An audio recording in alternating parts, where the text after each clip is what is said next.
county.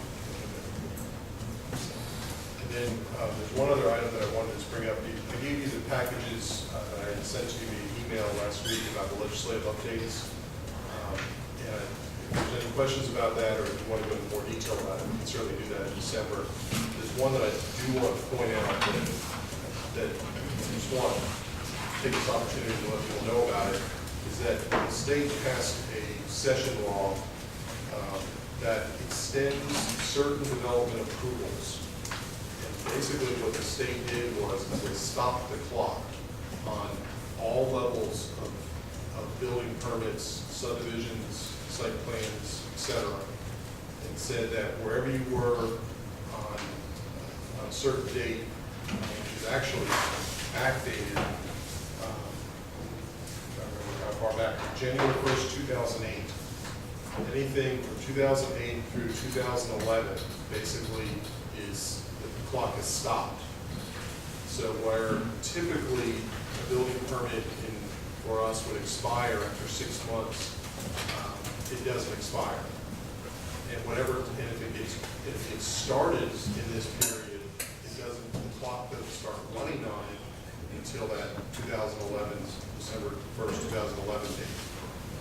This was a nod by the legislature basically to the building industry that's having a very difficult time in the current economic position, and wanted to afford them an opportunity basically to hold off on developments and not lose permitting, not lose their inspections, or have to pay fines or other things, or have laws change on them. So what that means is that if there's a subdivision out there that's not been platted, that would typically expire, in our case, usually an 18-month window, that if there were changes to our ordinance, they'd have to meet the new standards. In this case, they essentially became grandfathered for that time period. And then whatever time is left, so if they had 2 months left when the clock stopped in December of 2001, excuse me, 2011, they'd have 2 more months, so they'd get their 2 months at the end of that. So it's just something that caught us off guard. We didn't know it was occurring in the state until it happened. Apparently the building industry was very interested in getting this through. And what we're doing internally is we're trying to identify all those projects as many of them as we can, at least they're at the subdivision or site plan level, and notify the builders and the owners of those properties that this is the current status. So, because we had before this got passed, a couple of developers come in and say, well, I'm not ready to do anything. Do I expire? What do I have to do to make sure I don't expire my subdivision? So this basically takes care of those situations. So, just want to let you know that's one that causes us some issues in the house. We just have to track something that we didn't have to do before. Again, there's other items that were on that list. I did go through the webinar that they had this past week, and pretty much what they did was go over each of those slides. So if there's something that you wanted more detail on, there's some links on the slides that will show you that stuff, or we can put it on the agenda and discuss in more detail and get more information for you and discuss in more detail in the December meeting or any other meeting in the future. Okay, that takes care of me. Okay, now we'll hit the F, which was the finance question, as well as some questions on the budget adjustments. Start with the budget amendments in the financial report, or you want me to start with my question? Yeah, let's start with the budget amendments because they're misnumbered. There are 2 number 3s and 1 number 2, and I don't know which is which. Number 3 is from 2000. The first one is number 3 of 2008, 2009, and then the 2 and 3 are for the 2009, 2010. So, and we amend a budget that's already passed. well, that was the result of, and we do this every year. That's the result of the lease payments we paid for 220, because that was construction in progress, because we thought we were going to buy it. Well, subsequent to that, we realized that we were no longer buying it, and Guilford County was purchasing the property. So it was no longer a capital outlay, and it was an operating expense. So we had to move it in the budget. So that's why that budget amendment took place. 2 and 3 for the new year. All right, and number 2 for the new year is? That was the approval of the traffic counter, which Okay. is not in the I'm budget. fine with that, because I asked for that over 3 years ago. And number 3 was the approval by council to give $100 towards the restoration of the Bruce Monument. Yeah, but this is not how we voted to do it.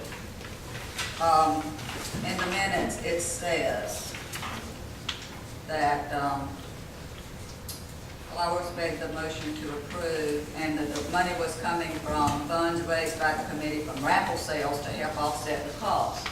So this was supposed to come from the money they already had. And it will. What happens is at year end, we have funds that have been restricted for a purpose, and that this will unrestrict those funds. The history committee has funds that aren't restricted for anything. So Yeah, you transferring this to the Don't fund they have balance? some of that money?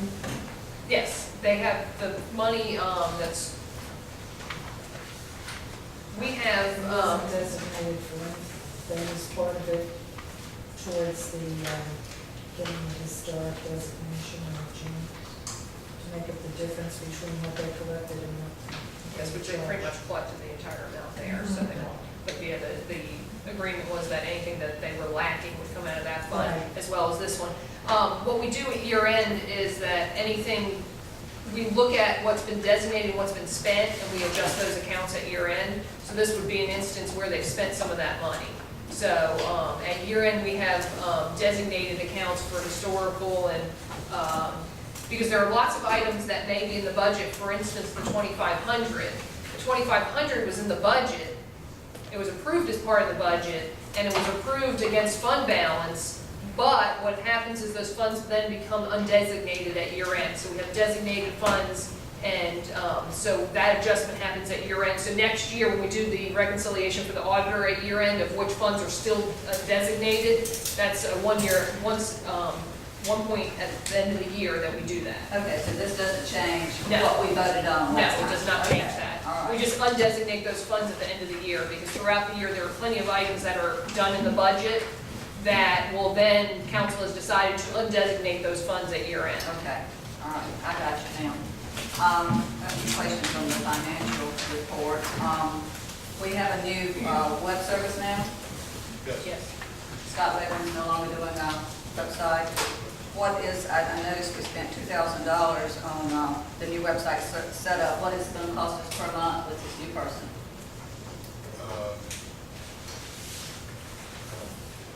I wish you asked that, bring them, I don't offhand remember what they are. Because It we works out, were paying $250 to him, so. it works out to be less expensive over the life of the contract. And who is this Avanet Web Solutions? Who is it? It's a national firm that provides a service through a agreement through North Carolina municipalities. Do you recall what check number that was? That's check number 6539. Okay. All right, I don't have it broken out between the monthly costs, so that must have just been set up. Because normally I'll break that out to a new line item. Okay, just for information purposes, can you just bring that back next time? So long enough, the money we're spending. Yeah, we can send it to you tomorrow. Okay, and I see we're still paying to have the amphitheater seated. How many times have we paid almost $400 to have the amphitheater seated? How many times? Is that- I think it's been 2 or 3, I think this is the third. Okay, has it occurred to anybody that grass is not going to grow there naturally because there is too much concrete around that small area? No, it's growing. It's growing. So we didn't have any water all summer long, and so we had drought conditions.